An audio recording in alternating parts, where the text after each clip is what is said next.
Salve, salve, Estação Livre no ar.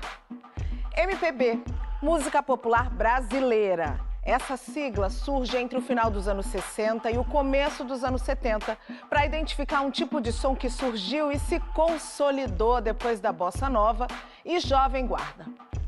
Aqui no Estação Livre, a gente sempre traz o protagonismo negro e por isso nós vamos trocar uma palavra da sigla e chamar de MPB, Música Preta Brasileira. Afinal de contas, a negritude é essencial para as melodias e letras que cantam artistas como Zezé Mota, Luiz Melodia, Alcione, Milton Nascimento e Jorge Benjor. Som na caixa, DJ!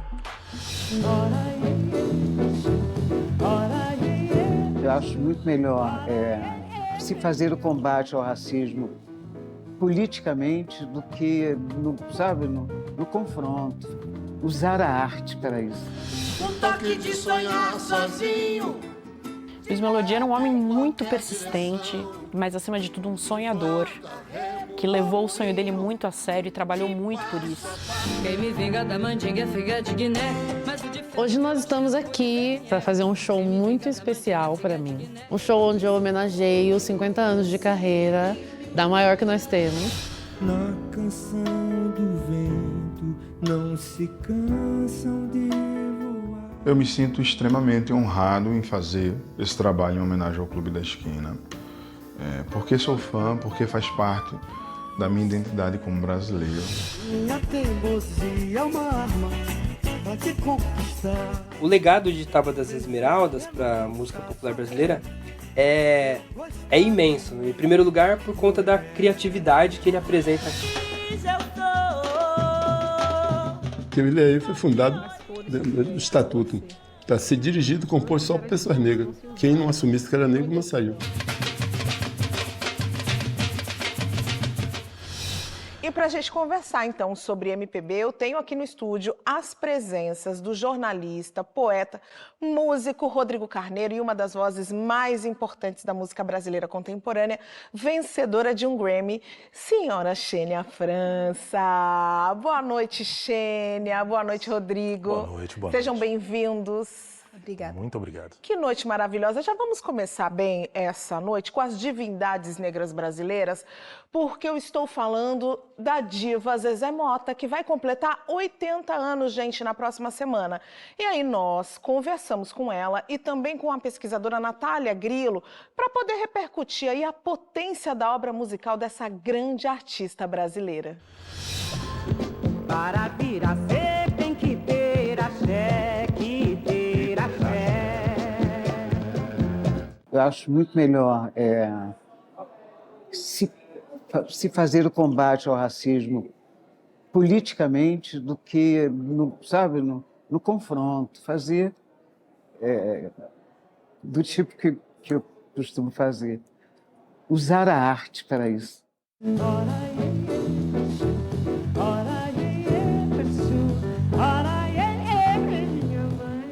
Quando a gente assiste Zezé no palco, toda e qualquer música vai ser muito dela a partir disso, mas acho que a importância dela também está, sobretudo, nas parcerias que ela desenvolveu, os caminhos por onde ela foi nesse meio musical, trazendo sempre muita performance, muito corpo, muita personalidade.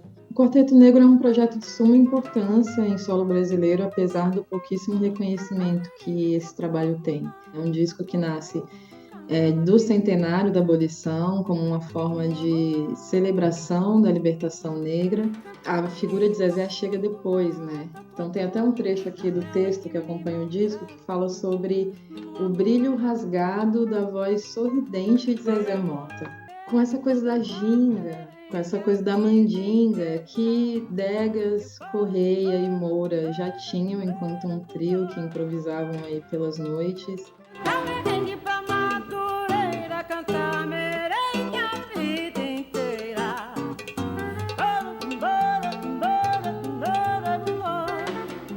A Zezé tem essa coisa, né, de ser uma mulher que aparentemente é extremamente popular, o Brasil inteiro a conhece, mas que ao mesmo tempo é um grande mistério para a gente, no sentido de que falta ainda muito mais para a gente mergulhar, né, nesse pluriverso que é a Zezé Mota. Então, a relação dela com Luiz Melodia, inclusive, é algo que a gente precisa explorar muito mais.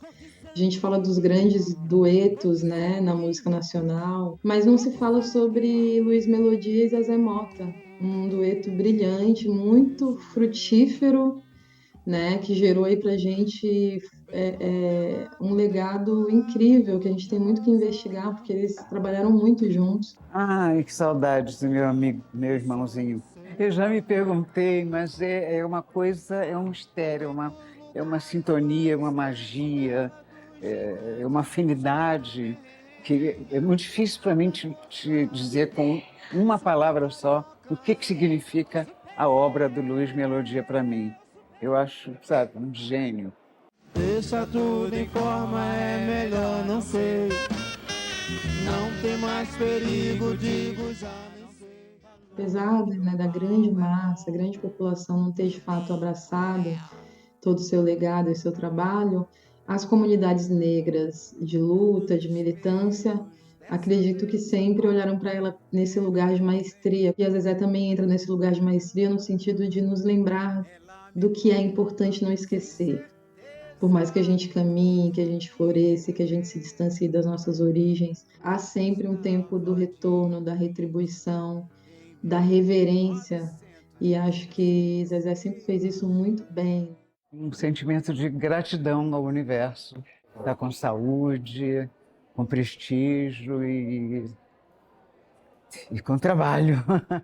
Ela me conta que era atriz e trabalhou no rap.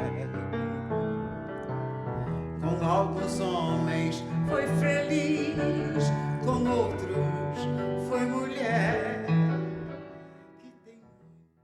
Muito prazer, essa é Zezé. Que coisa linda essa reportagem. Xênia, fala um pouco pra gente do legado que uma artista como a Zezé deixa, por exemplo, para cantoras da atualidade como você. Eu acho bem, assim, bem difícil, né, definir Zezé Mota como artista, porque ela já chega no Brasil sendo uma grande cantora com escolhas artísticas de alto nível, cercada por artistas, por músicos de alto nível, produção de alto nível, já envolvida com os grandes compositores da época, já chegou gravando Rita Lee, Caetano Veloso. Ela é a grande tigresa de unhas negras. De unhas negras da música de Caetano. Exatamente, é uma das musas de Caetano. Então é uma artista que eu considero assim que talvez seja a nossa primeira popstar, né? A nossa primeira artista hollywoodiana com envergadura de cantora, atriz, performer, dançarina. Então, muitos atributos num período que não era, né, tão comum e lidando com os desafios, né, de época. E ela se saiu muito bem, ela sempre foi muito dedicada à arte. Eu acho que a força de Zezé vem justamente, pelo menos para mim, vem dessa dedicação à arte. Sim, eu enxergo isso E eu nela acho também. que o legado é justamente esse, ser um artista hoje e ser um artista que tem mais escolhas, né, no tempo de agora. Fazer esse caminho de volta e enxergar Zezé Mota como a primeira artista, a primeira cantora a chegar com esse nível de popularidade, ser reconhecida no Brasil inteiro. É difícil desassociar a imagem dela da música, é muito difícil, né? Tipo, Muito. você não pensar na Zezé atriz, a Zezé cantora, indesassociável. Então, eu acho que é uma potência que ecoa, né? Que reverbera, que cria desdobramentos. E, direto ou indiretamente, ela influencia todas nós, E essa grandiosamente. potência, né, Rodrigo, que a Xênia traz, que ecoa, reverbera de inúmeras maneiras. A Zezé foi pioneira também como uma mulher negra ali nas artes e ela sempre teve orgulho da sua ciência e orgulho da sua negritude. E hoje a gente enxerga que as atrizes, as cantoras negras, elas têm um outro comportamento com relação a esse orgulho, porque a gente tem mais facilidade até de declarar o nosso orgulho, tem mais canais. Você acredita que a Zezé tem uma grande influência nesse comportamento? Ela tem uma enorme influência nesse comportamento e é preciso lembrar que, além da contribuição que ela tem na arte, ela é responsável pelo primeiro catálogo de atores e atrizes negras, né? Um catálogo que foi referência, datado de meados dos anos 80, e que também é muito curioso a gente analisar que a sempre atenta publicidade brasileira descobriu essa força da natureza recentemente, né? Então, essa tigresa foi estrela de campanhas publicitárias na casa dos 70 em muitos anos, né? Então, o papel dela é fundamental, né, nesse pioneirismo, né? E esse catálogo foi criado sob as bênçãos de Ruth de Souza. Olha que maravilha. E você traz essa questão da Zezé com essa visibilidade publicitária, e a gente sabe que são os desafios impostos por conta do tom da pele da Zezé, mas a Zezé, inclusive, após os 70 anos, até posou nua. Tem fotos lindíssimas que ela fez para um editorial nua da revista Ela. É uma mulher incrível mesmo. Xênia, agora eu não posso deixar de comentar o seu grande reconhecimento na música. Você recebeu um Grammy aí de melhor álbum contemporâneo em língua portuguesa pelo álbum Em Nome da Estrela, álbum lindíssimo. E eu queria saber de você como é que tem sido essa repercussão desse prêmio na sua vida. Bom, desde que eu me lancei como cantora solo, né, eu saí de um grupo incrível, que aliás tem uma história aqui nessa casa maravilhosa, o Aláfia. Vivi grandes momentos com a Aláfia aqui na TV Cultura. E logo depois, eu ainda estava no Aláfia quando eu lancei meu primeiro disco, e esse disco já tinha sido indicado em 2 categorias no Grammy Latino.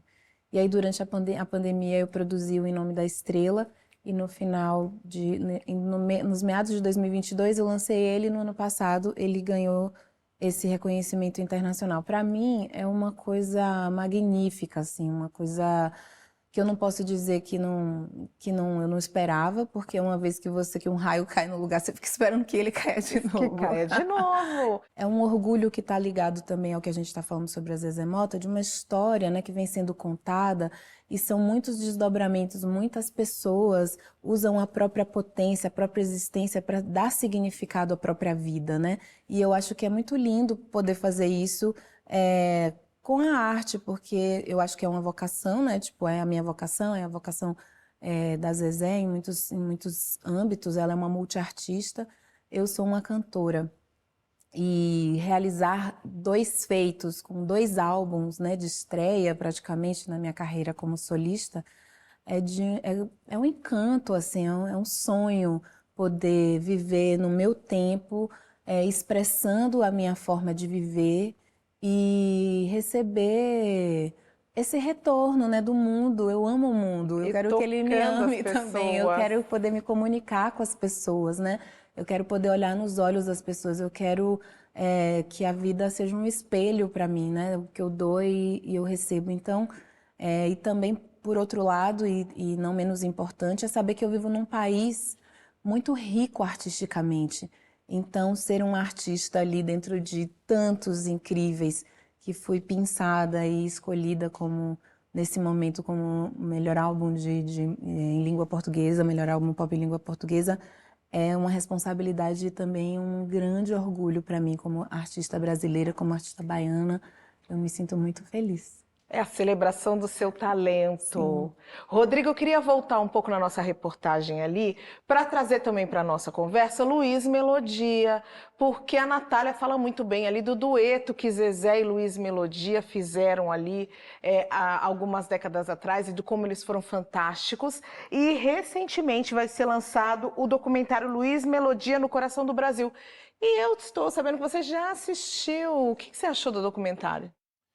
Eu amei o documentário e, né, as imagens deles juntos, né, é uma beleza incrível. E uma coisa que me comoveu no documentário é o focalizar do impacto da poética de Luiz Melodia sobre figuras como Ali Salomão e Torquato Neto, né, que são grandes mestres nesse sentido. Eu tive a oportunidade de entrevistar o Luiz Melodia numa ocasião muito feliz em que ele dividiu o palco com o Arnaldo Antunes, né, que é outro estilista, e a gente falou muito de poesia e foi muito bonito ver a reverência, o deslumbre do Arnaldo diante da poética de Luiz Melodia, né? O filme é lindo e faz jus à grandiosidade de Luiz Melodia. E eu já trouxe essa pergunta para você porque o filme Luiz Melodia no Coração do Brasil será exibido nesse domingo aqui em São Paulo, dentro da programação do festival Inedit. E a gente trocou uma ideia com a diretora Alessandra Dorgan e com o coordenador de pós-produção André Cox, porque a gente queria entender como é que surgiu esse projeto. Profeta nunca calculou medir quanto tempo antigo sou ou quanto tempo que antigo. Eu sempre escutei Luiz. Quando chegou esse projeto na produtora, eu fiquei muito feliz. Esse projeto surgiu, acho que foi 2018, alguns meses depois da morte do Luiz. A minha parceira nesse projeto, Patrícia Palumbo, jornalista, pesquisadora musical, estava com muita vontade de retratar o Luiz no cinema, né, nesse momento pós-morte. E aí ela me trouxe uma entrevista dela em MD, de 2001, acho. Umas 3 horas de entrevista dela com o Luiz, só áudio. E dali me bateu uma vontade de que o Luiz precisava contar a sua própria história. O filme é inteiro de material de arquivo, ele é 100% de material de arquivo contado pelo próprio Melodia.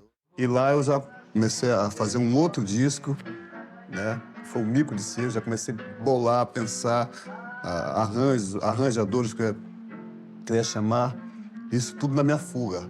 Esse material veio em várias fontes, a gente tem VHS, a gente tem mini DV, a gente tem Super 8, a gente tem material de TV, a gente tem de todas as câmeras possíveis, de todos os frame rates possíveis. Juntar todas essas pontas para arquivos tão diversos, em qualidades muito diferentes, em bitolas muito diferentes, torna esse trabalho um trabalho artesanal mesmo. Ele é técnico e ele é artesanal. Então é muito importante o trabalho da coordenação de pós num filme como esse. Foi muito prazeroso construir e ver o filme se construindo sozinho, né? Porque eu acho que o filme organicamente vai se montando ali também. E o Luiz contando mesmo, narrando, através das suas próprias músicas, né? Eu acho que as músicas do Luiz também contam muito a história dele para nós.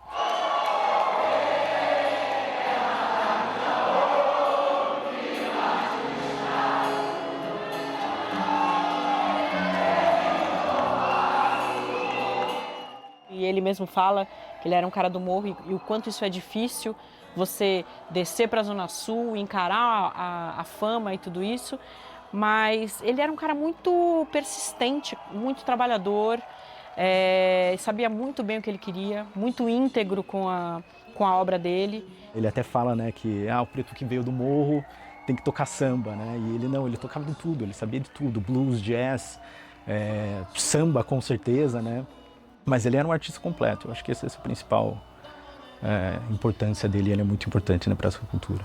Um toque de sonhar sozinho, te leva em qualquer direção, de flauta, remo ou moinho, de passo a passo, Eu acho que de tudo ele era uma pessoa muito guerreira e ia atrás do que ele queria mesmo, do que ele queria passar com a música dele.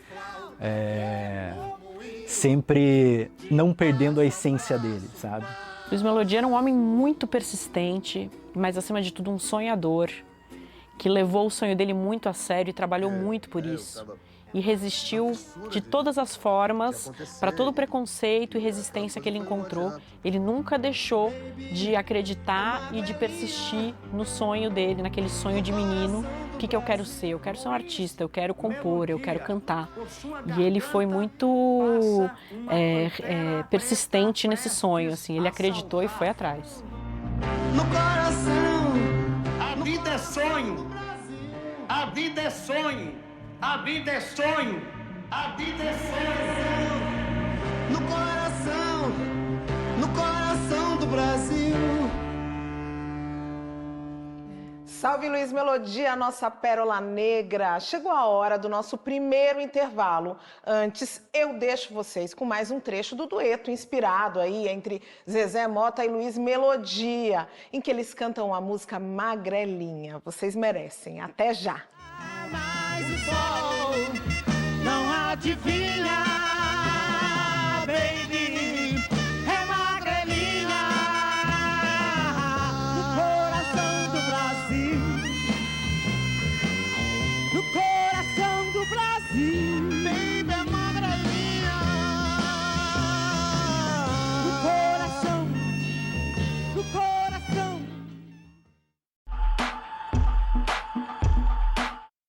Estação Livre de volta e hoje falando de música preta brasileira. Mais de 50 anos de carreira, a gigantesca Alcione recebeu uma linda homenagem da cantora Tássia Reis. Foi o show Tássia Reis Canta Alcione. E a gente conversou com a Tássia para saber como é que foi esse processo, para descobrir como é que ela relembrou os grandes sucessos da nossa Marrom. Quem me vinga da mandinga é figa de Guiné, mas o de fé do meu axé não vou dizer quem é. Hoje nós estamos aqui para fazer um show muito especial para mim, que é o show Tássia Reis Canta Alcione. Um show onde eu homenageio os 50 anos de carreira da maior que nós temos, uma das minhas grandes referências e uma das maiores cantoras brasileiras, né? E do mundo. Agora que passou minha cegueira, posso ver que você não era o que eu pensava ser. Se a vida é curta e o mundo é pequeno, vou vivendo, morrendo de amor. Ai, gostoso. A primeira coisa que eu pensei quando a gente definiu que ia fazer esse show em homenagem a Alcione, eu pensei, não tem como eu homenageá-la fazendo igual o que ela faz. Por toda a originalidade que ela tem, toda a genialidade que ela tem, né, na construção da música dela, nas interpretações dela. É muito difícil fazer um set list, né, um repertório, vamos dizer assim, de uma cantora que tem 50 anos de carreira. Ela tem muitos discos lançados, muitos sucessos, muitas músicas incríveis. E eu queria contemplar músicas que eu gosto, que são sucessos e gigantes, mas também queria contemplar músicas que minha avó gostava, ou que minha mãe gosta, ou que eu gosto. Não podia faltar Não Deixe o Samba Morrer, né? Não deixe o samba morrer, não deixe o samba acabar. O morro foi feito de samba pra gente samba. Forró de Xinguinhém é uma música que é um clássico e foi cantado por muita gente, né? Mas eu conheci a versão da Alcione primeiro.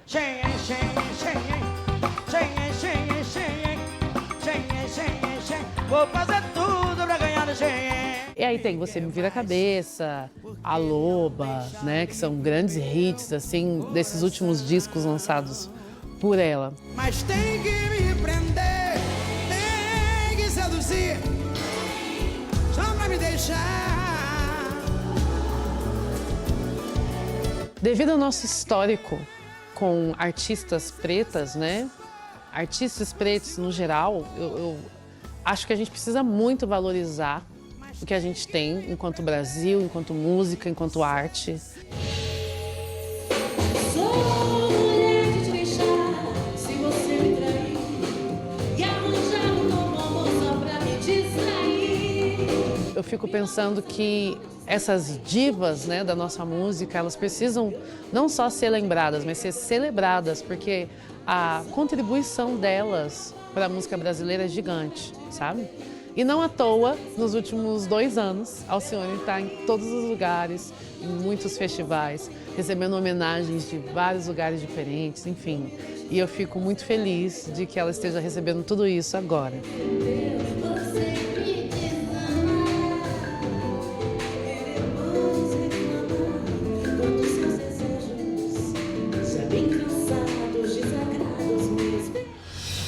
Lênia, eu te acompanho já há muitos anos, desde a época do Aláfia. E você e Tássia são parceiras há muito tempo. Já quando você cantava no Aláfia, algumas vezes recebeu Tássia para cantarem juntos ali no grupo. Vocês cantaram juntas em outras oportunidades. Cantarão com Lued de Luna em setembro no Rock in Rio. E tudo isso me mostra assim uma cooperação, estar juntas. E é como se na música preta brasileira eu olho e vejo os artistas muito parceiros. Isso é real? Cara, eu acho super natural, assim, porque existe uma energia de admiração muito grande, assim. A Tássia é uma amiga, eu fiquei fã dela no momento...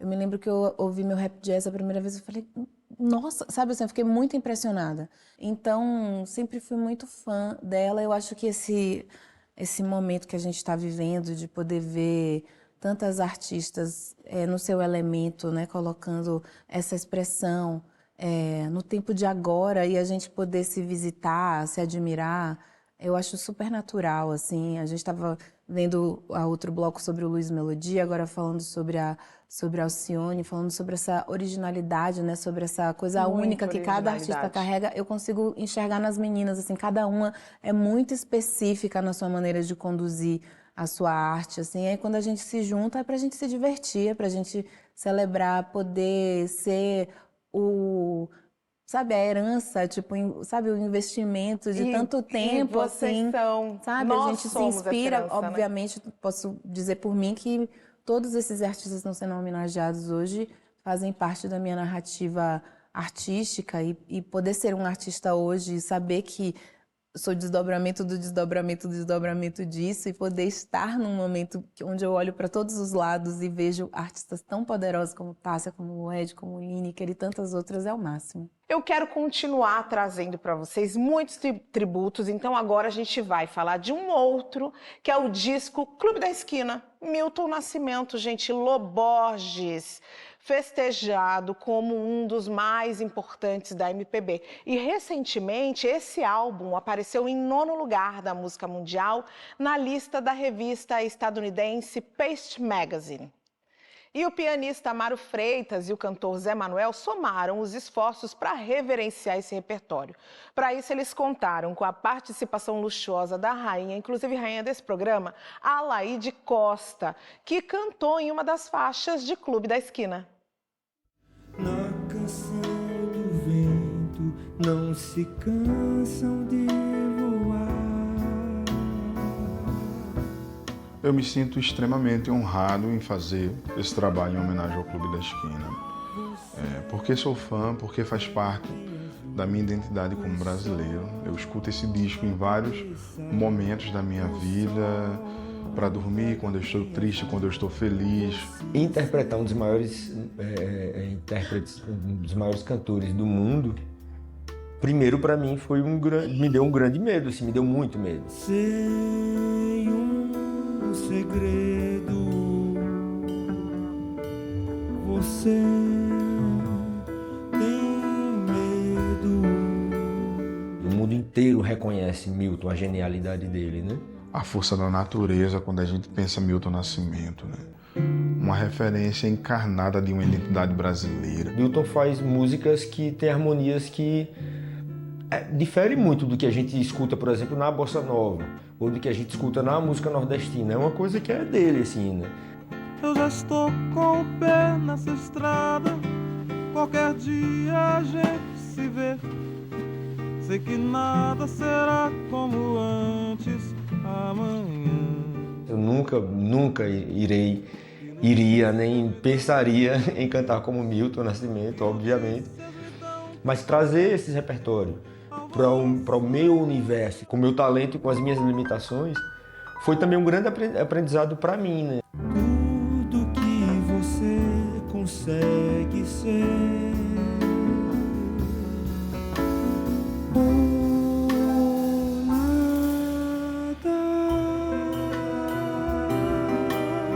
Ao mesmo tempo com a Alaide, que gravou com ele, né? E que é essa grande rainha, assim, né? Da música brasileira, da música preta brasileira. Então, eu fui a única mulher a participar do Clube da Esquina, famoso Clube da Esquina, né? Para quem não sabe, esse Me Deixa em Paz foi um samba de carnaval. Aí fiz a minha adaptação e o Milton gostou e me convidou para participar do clube. Se você não me queria, não devia me procurar. Não devia me iludir, nem deixar eu me apaixonar. É gratificante, né? Muito legal ver que hoje ainda tem uma juventude focada nesse tipo de música, né? Eu fico surpresa, assim, porque eu tenho idade até para ser a avó desses meninos, né? Você arruinou a minha vida. Me deixe em paz. Eu gravei com Criolo e o Milton Nascimento no disco Existe Amor. Isso foi durante a pandemia. Eu gravei Não Existe Amor em SP e também gravei Cais, do Milton. Uma experiência extremamente incrível, porque eu acho que fala sobre o poder da música e o poder da arte na vida de pessoas pretas, né? Para quem quer se soltar,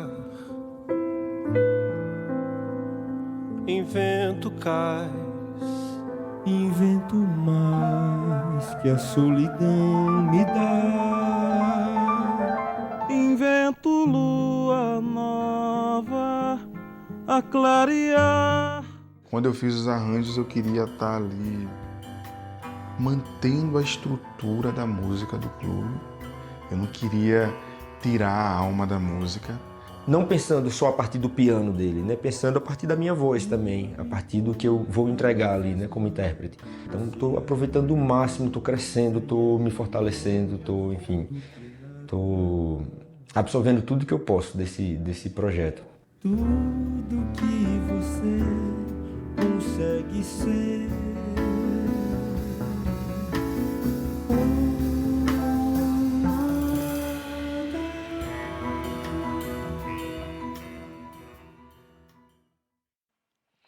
Eu fico muito emocionada com essa reportagem, porque Milton Nascimento é um artista que me aproxima das melhores lembranças que eu tenho com os meus pais. E aí, Rodrigo, Milton, ano passado, fez o último show, né? Ele anunciou que aquele show maravilhoso no Mineirão foi o último, mas está lançando agora um álbum esse ano que ele diz que é o último também, vai fazer uma parceria aí com a Esperança Spalding, que é um álbum muito aguardado, mas tem uma importância muito grande esse anúncio de fim de carreira, né?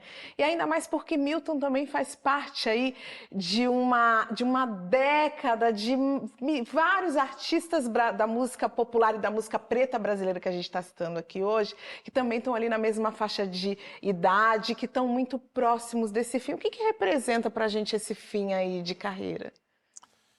É o descanso profissional de um gigante, né? E independente da informação que pode ser impactante, né? A aposentadoria, enfim, a obra magistral dele continua, né? Xênia, você teve o prazer de cantar com o Milton. Você cantou ali no momento da pandemia, em 2020, uma live, você, Lineker e Milton. Eu queria saber como é que foi essa emoção, hein? Foi um momento muito místico, assim, é a palavra que eu consigo achar até hoje, porque era uma noite de lua cheia, em Escorpião, ele escorpiano, eu pisciana e a Lineker canceriana. Eu não podia me mexer, assim, no cenário, né, que era a sala da casa dele, com coisas emblemáticas, o baixo acústico dele na sala, o piano dele, né, de repente ele sai, assim, da porta. E aí tipo, parecia que eu ia cair no chão, assim, era uma sensação muito louca. E eu não podia olhar para ninguém, eu não conseguia olhar para as pessoas, porque estava todo mundo com os olhos cheios d'água, assim. Todo mundo muito emocionado. Começou a apresentação, assim, eu não tenho muita certeza de como foi que eu consegui terminar aquela... Tipo, se eu deixasse uma lágrima cair, eu acabava com aquela... Mas quem quiser poder assistir Tá esse tudo- momento místico, Sim. tá tudo nas redes sociais e é só colocar ali a live Milton Nascimento, Xênia França e Lineker. Bora para mais um intervalo. Só que antes, claro, eu vou deixar vocês com um trecho dessa parceria de milhões, né? Milton Nascimento, Xênia França e Lineker, com vocês. Mas é preciso ter força, é preciso ter raça, é preciso ter gana sempre. Entra no corpo a marca Maria, Maria, fissura, dor, alegria. Mas é preciso ter mãe, é preciso ter graça, é preciso ter sonho sempre. Entra na pele, essa marca possui a estranha mania de ter.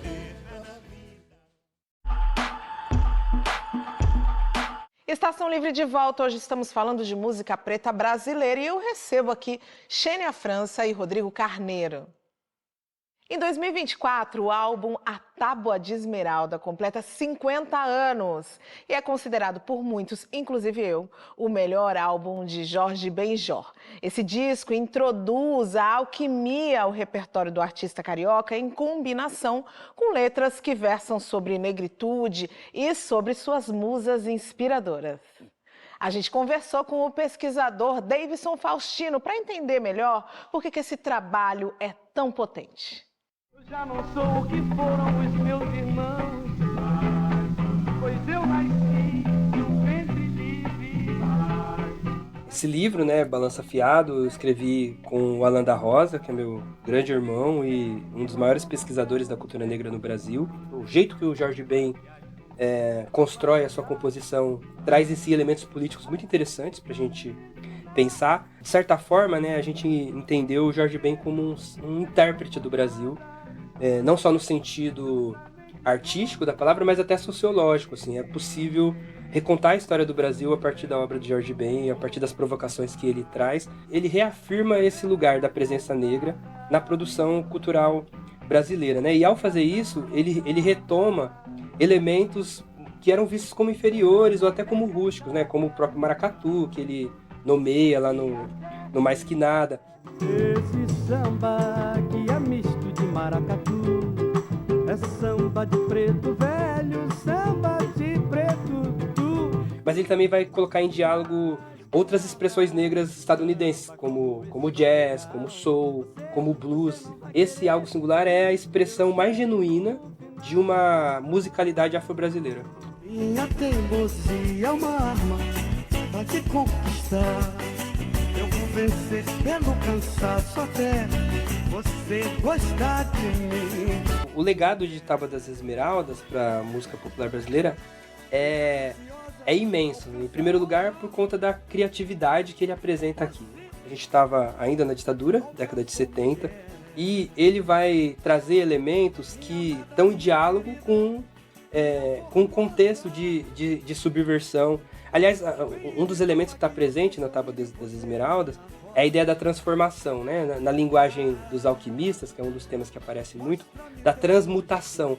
É interessante que você tem um autor falando de transmutação ou de transformação no período da ditadura, no momento em que se buscava conservar as coisas. Eles são discretos e silenciosos, moram bem longe dos homens.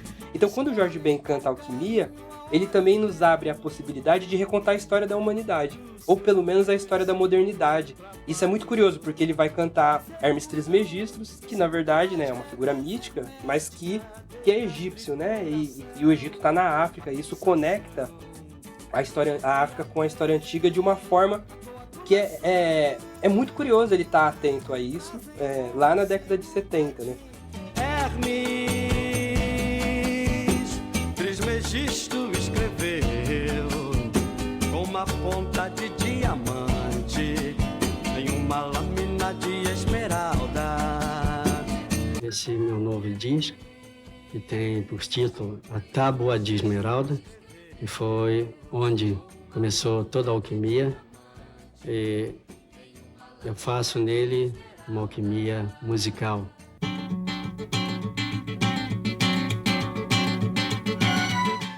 As lutas por direitos civis elas são um momento nas lutas antirracistas nos Estados Unidos que acontecem em profunda conexão com os movimentos artísticos. E isso também chega aos artistas brasileiros. É por isso que vão aparecer músicas. Você tem um lugar da mulher negra nas músicas do Jorge Ben. Essa menina mulher, a pele preta, não está me deixando. Dormir sossegado, será que ela não pensa um pouco em mim, pensa? E tem uma música que ela é muito curiosa, que tá nesse disco, que é a música Zumbi.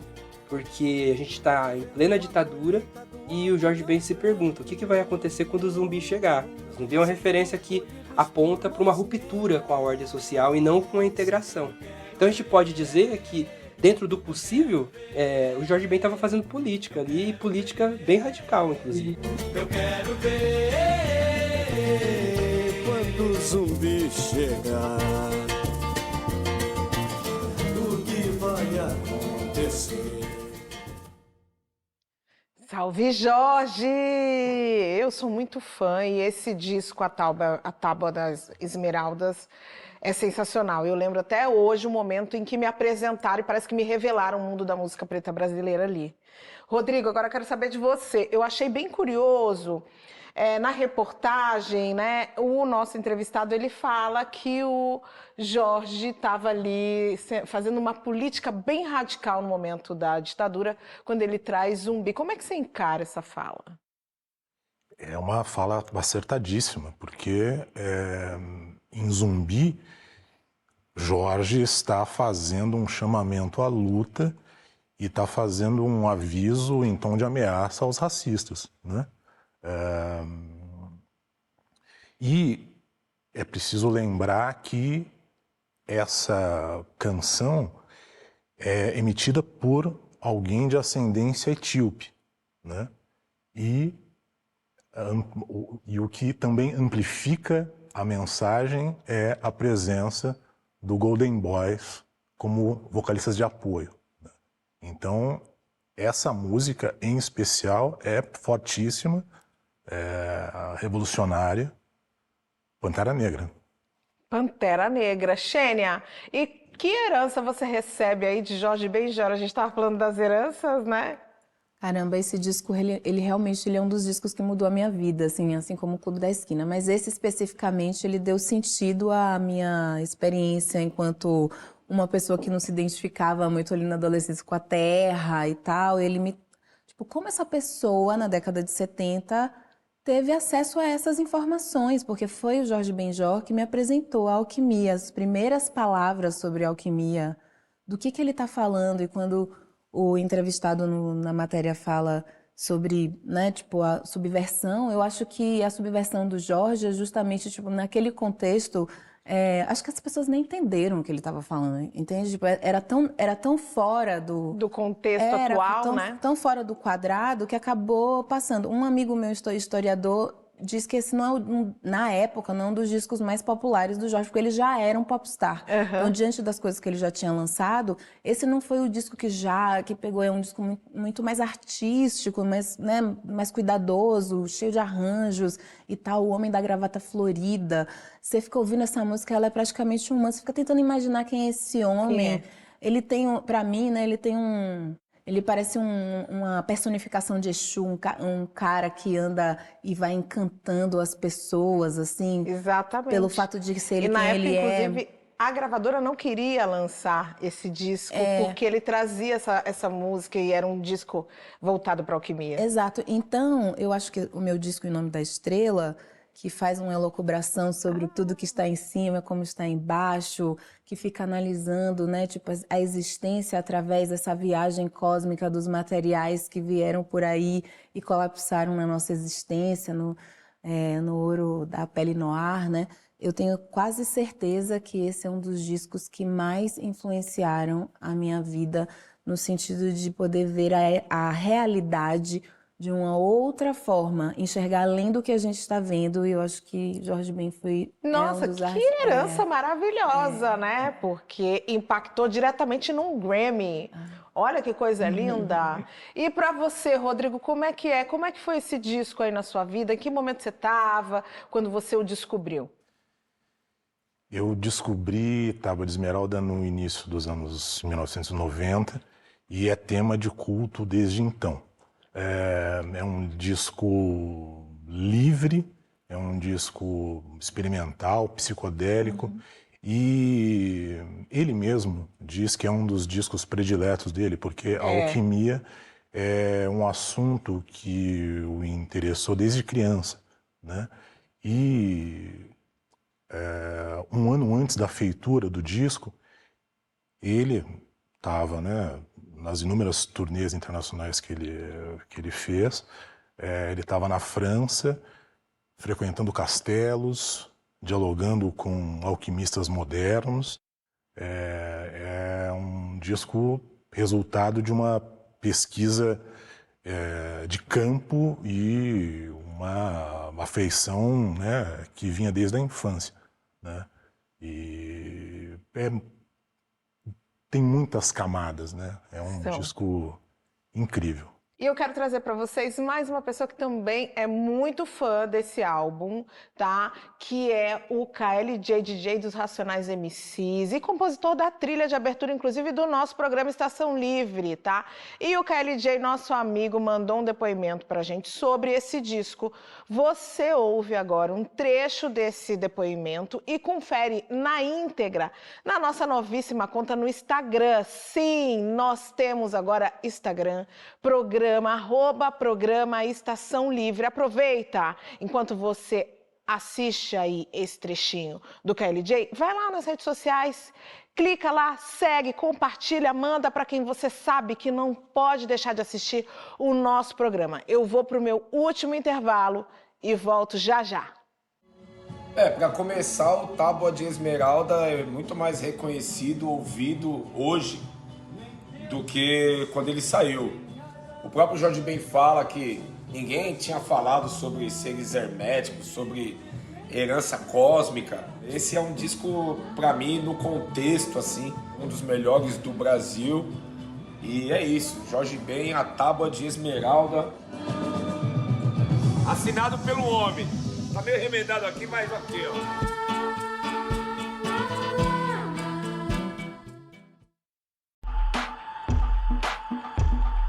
Estação Livre de volta, recebendo aqui Xênia França e Rodrigo Carneiro e celebrando a excelência da música preta brasileira. Nesse ano, o primeiro bloco afro do Brasil celebra 50 anos de existência. Vem arrastando multidões durante o Carnaval de Salvador. Eu tô falando de quem? É claro que eu tô falando de Ileaê. E o Estação Livre aproveitou a passagem do Ileaê aqui por São Paulo para a gente conhecer um pouco mais dessa belíssima história.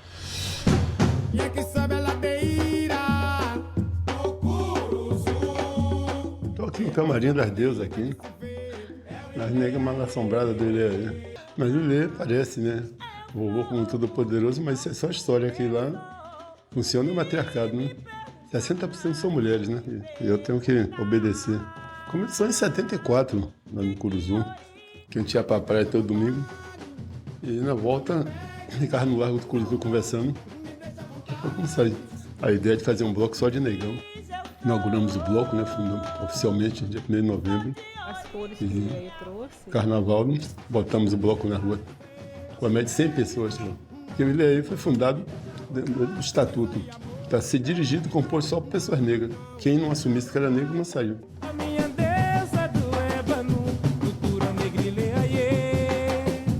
Antes chamava a Escolha da Rainha. A partir daí, de 80, aí começou a chamar a Escolha da Deusa do Eba, da beleza negra. Foi muito importante no resgate da autoestima da mulher negra, né? Que antes, de todos os concursos de beleza, só tinha mulher de branca, né? Então, quando apareceu uma mulher assim mais queimadinha, era maior rebuliço, né? Então chega uma instituição e a instituição diz, olha, aqui realmente você pode usar o seu cabelo como você desejar, né? Aqui realmente o corpo, a silhueta, não tem tanto peso. Mas hoje toda menina sonha em ser deusa do Eba, criança já está sonhando em ser deusa do Eba, né? Que é um dos títulos mais importantes hoje, principalmente na Bahia, né?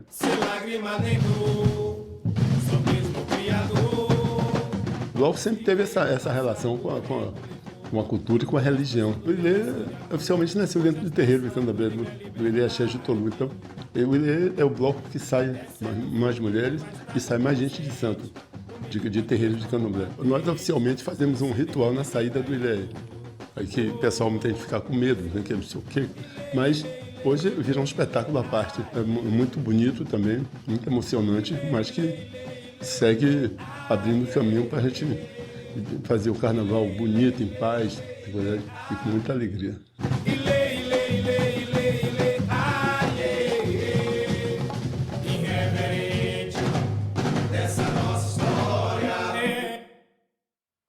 Xênia, e aí, toda menina baiana tem um sonho de deusa? Nossa, desde criança. Passava na TVE o concurso, né, da escolha da deusa do ébano, e sempre foi. Eu tinha 2 sonhos, assim, projetados pela televisão. Um era ser jornalista por causa da Glória Maria. E Dividimos o mesmo sonho. E ser a deusa do ébano. E a influência do Ilê Aie no meu trabalho, ela é extrema, assim, porque na Bahia a gente consome tudo da Bahia, né? A gente ouve no rádio, a gente vê na televisão as nossas expressões. E depois, quando eu me torno cantora e vou fazer as minhas escolhas artísticas, eu não me tornei a deusa do ébano, mas posso fazer escolhas, enfim, os percussionistas que eu escolho geralmente para trabalharem comigo são percussionistas baianos, para trazer a linguagem de percussão da Bahia para dentro do meu trabalho, dentro do processo de pesquisa e desconstrução de ritmos tradicionais. É a herança. O Ilê Aie é um grande monumento mesmo brasileiro. É incrível. Rodrigo, a gente já está chegando no fim do programa e esse é o momento que eu tenho para descobrir um pouco mais sobre vocês, saber o que vocês andam fazendo aí da carreira. Você também é poeta, tem um livro de poesia que foi lançado em 2022, que é o Afetos Sísmicos. Como é que surgiu esse projeto?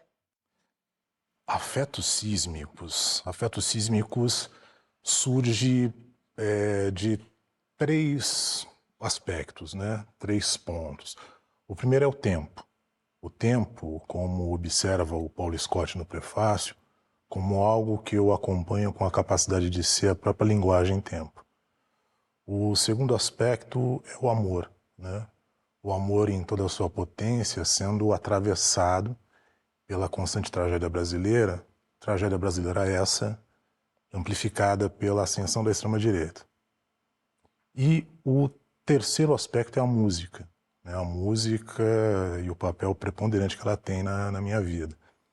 E é um livro que só me trouxe alegria desde o lançamento e que também se desdobrou numa performance litero-musical onde eu apresento o repertório desse livro com o meu grande amigo Paulo Beto, né? Então nós temos feito apresentações, né, um espetáculo de mesmo nome, e pretendo apresentá-lo mais, né, e também acabo de entregar os originais do próximo livro para a gloriosa Terreno Estranho, né, a minha editora, e é basicamente isso. Então a gente pode aguardar muito de Rodrigo Carneiro aí para os próximos meses. Xênia, você continua aí com a turnê do disco Em Nome da Estrela e eu quero saber de você, como é que segue a sua carreira aí a partir de agora e a repercussão desse prêmio maravilhoso e merecido que foi o Grammy Latino que você recebeu. Eu sigo em show, né? Sigo em turnê com ele, acabei de voltar do Japão, foi uma experiência muito linda poder atravessar o planeta Terra para levar um trabalho que foi feito aqui, né? Um trabalho experimental, independente, eu sou um artista independente. Então, o meu objetivo é continuar sucessivamente fazendo o que eu mais amo, o que eu mais gosto, que é cantar, que é produzir discos e conhecer gente incrível. Obrigado por me receber. E o Estação Livre de hoje vai ficando por aqui. Como eu já disse para vocês, agora a gente tem o quê? Instagram. Então, siga-nos, gente. Siga-nos, @programa Estação Livre. Lá, o que você pode acompanhar os bastidores das nossas gravações, os conteúdos exclusivos e mais um monte de coisa. Para rever os nossos programas maravilhosos que a gente traz aqui para você Eu sempre falo, acessa o aplicativo Cultura Play e as redes sociais da TV Cultura. Eu te deixo agora com um trecho do mini-doc recém-lançado pela Xênia França sobre o álbum Em Nome da Estrela. Até semana que vem!